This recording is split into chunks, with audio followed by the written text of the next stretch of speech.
ಭದ್ರಾ ಜಲಾಶಯದಲ್ಲಿ ಸ್ವಲ್ಪ ನೀರು ಸೋರಿಕೆ ಆಗ್ತಾ ಇದೆ. ಅಧಿಕಾರಿಗಳಿಗೆ ಸೂಚನೆ ಕೊಟ್ಟಿದ್ದೀನಿ, ಟೈಮು ಕೂಡ ಕೊಟ್ಟಿದ್ದೀನಿ. ಇವತ್ತು ಅಧಿಕಾರಿಗಳು ಭದ್ರಾ ಡ್ಯಾಮ್ಗೆ ಭೇಟಿ ಕೊಟ್ಟಿದ್ದಾರೆ ಅಂತ ಉಪಮುಖ್ಯಮಂತ್ರಿ ಡಿ ಕೆ ಶಿವಕುಮಾರ್ ಮಾತನಾಡಿದ್ದಾರೆ. ಏನು ಮಾಡಬೇಕು ಅನ್ನೋದನ್ನ ಟೆಕ್ನಿಕಲ್ ಟೀಮನ್ನು ನಾನು ಕಳಿಸಿದ್ದೀನಿ.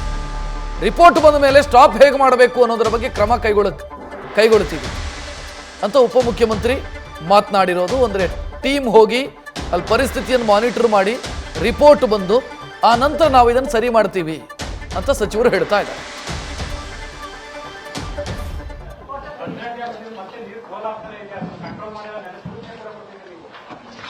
ಸೂಚನೆ ಕೊಟ್ಟಿದ್ದೀನಿ, ಟೈಮ್ ಕೊಟ್ಟಿದ್ದೀನಿ. ಇವತ್ತು ರೈತರ ನಂತರ ಭೇಟಿ ಮಾಡಿದ್ದಾರೆ.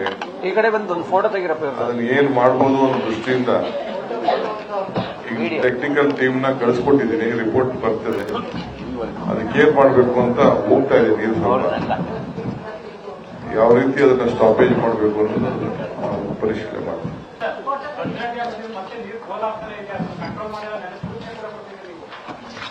ಸೂಚನೆ ಕೊಟ್ಟಿದ್ದೀನಿ, ಟೈಮ್ ಕೊಟ್ಟಿದ್ದೀನಿ. ಇವತ್ತು ರೈತರ ನಂತರ ಭೇಟಿ ಮಾಡಿದ್ದಾರೆ. ಈ ಕಡೆ ಬಂದು ಒಂದು ಫೋಟೋ ತೆಗಿರಪ್ಪ. ಅದನ್ನ ಏನ್ ಮಾಡ್ಬೋದು ಅನ್ನೋ ದೃಷ್ಟಿಯಿಂದ ಈಗ ಟೆಕ್ನಿಕಲ್ ಟೀಮ್ ನ ಕಳಿಸ್ಕೊಟ್ಟಿದ್ದೀನಿ. ರಿಪೋರ್ಟ್ ಬರ್ತದೆ, ಅದಕ್ಕೆ ಏನ್ ಮಾಡ್ಬೇಕು ಅಂತ ಹೋಗ್ತಾ ಇದೆ. ನೀರು ಯಾವ ರೀತಿ ಅದನ್ನ ಸ್ಟಾಪೇಜ್ ಮಾಡಬೇಕು ಅನ್ನೋದನ್ನ ಪರಿಶೀಲನೆ. ಹೆಚ್ಚಿನ ಡೀಟೇಲ್ ನೀಡೋದಕ್ಕೆ ನಮ್ಮ ಪ್ರತಿನಿಧಿ ಪ್ರಸನ್ನ ಫೋನ್ ಸಂಪರ್ಕದಲ್ಲಿ. ಪ್ರಸನ್ನ, ಅಲ್ಲಿ DCM ಮಾತನಾಡಿದ್ದನ್ನು ನೋಡಿದ್ವಿ. ಬಹಳ ಲಘುವಾಗಿ ಮಾತನಾಡ್ತಾರೆ ಅವರು ಈ ವಿಚಾರಕ್ಕೆ. ಅಂದರೆ ರಿಪೋರ್ಟ್ ಕಳಿಸಿದ್ದೀನಿ, ರಿಪೋರ್ಟ್ ಬರುತ್ತೆ, ಹೋಗ್ತಾರೆ, ಟೀಮ್ ಮಾನಿಟರ್ ಮಾಡುತ್ತೆ. ಅದೆಲ್ಲ ಯಾವಾಗ ಆಗೋದು? ಅಂದರೆ ಮುಂಗಾರು ಮುಗಿದು ಹೋಗಿರುತ್ತೆ ಆ ಹೊತ್ತಿಗೆ ಇವರು ಹೇಳೋ ಪ್ರೊಸೀಜರು ಪ್ರಕಾರ ಆಗೋದು ಅಂತಾದರೆ ಇದು ಅತ್ಯಂತ ತುರ್ತಾಗಿ ಆಗಬೇಕಾಗಿದ್ದಂಥ ಕೆಲಸ. ಸೊ ಈ ರೀತಿ ಆಟಿಟ್ಯೂಡ್ ಏನನ್ನು ಸೂಚಿಸುತ್ತೆ ಪ್ರಸನ್ನ?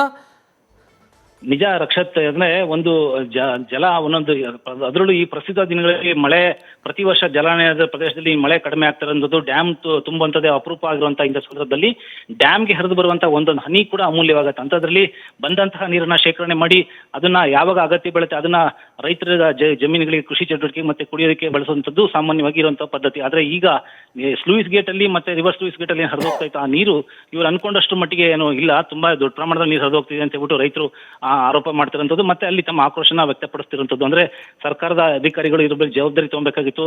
ಅಂದ್ರೆ ನಿರ್ವಹಣೆಯಲ್ಲಿ ತಾಂತ್ರಿಕ ನಿರ್ವಹಣೆ ಅನುಭವ ಇಲ್ದಿರಂತಹ ಈ ಗುತ್ತಿಗೆದಾರರು ಮತ್ತೆ ಇಂಜಿನಿಯರ್ಗಳ ಒಂದು ಬೇಜವಾಬ್ದಾರಿತನದಿಂದಾಗಿ ಈ ತರದ ಒಂದು ಪರಿಸ್ಥಿತಿ ನಿರ್ಮಾಣ ಆಗಿದೆ ಅಂತ ಹೇಳ್ಬಿಟ್ಟು ಈಗಾಗಲೇ ರೈತರುಗಳು ನಿನ್ನೆ ಭದ್ರಾ ಕಾಡದ ಅಧ್ಯಕ್ಷರಾಗಿದ್ದಂತ ಅಂಶುಮಂತ್ ಅವ್ರ ಜೊತೆಗೆ ಅಲ್ಲದೆ ಸಾಕಷ್ಟು ಮೇಲ್ಮಟ್ಟದ ಇಂಜಿನಿಯರ್ಗಳ ಜೊತೆಗೆ ಜಗಳ ಮಾಡಿ ವಾದ ವಿವಾದ ಕೂಡ ನಿನ್ನೆ ಆಗಿರುವಂಥದ್ದು. ಹಾಗೇನೆ ಅದು ಅಷ್ಟಾದ್ಮೇಲೂ ಕೂಡ ಎಚ್ಚೆತ್ತುಕೊಳ್ಳದಿರೋದ್ರಿಂದ ತುಂಬಾನೇ ಒಂದು ರೀತಿಯ ಇಲ್ಲಿ ಏನಪ್ಪಾ ಮುಂದೆ ಅಂತ ಒಂದು ಆತಂಕ ಎದುರಾಗ್ತಿರುವಂಥದ್ದು. ಅದ್ರ ಜೊತೆಗೆ ನಿನ್ನೆ ರೈತರ ಜೊತೆಗೆ ಮಾತಾಡುತ್ತಿರುವಂತಹ ಸಂದರ್ಭದಲ್ಲಿ ಇಂಜಿನಿಯರ್ಗಳು ಹೇಳೋದು ಏನಂದ್ರೆ ಗೇಟಿನ ಹೇಗೆ ಕೂರಿಸಬಹುದು, ಗೇಟಿನ ಕೆಳಭಾಗದಲ್ಲಿ ಕಲ್ಲುಗಳು ಜಾರಿದೆ ಅಂತ ಹೇಳ್ಬಿಟ್ಟು ಗೊತ್ತಾಗ್ತಾ ಇದೆ ಅಂತ ಹೇಳ್ತಿದ್ದಾರೆ.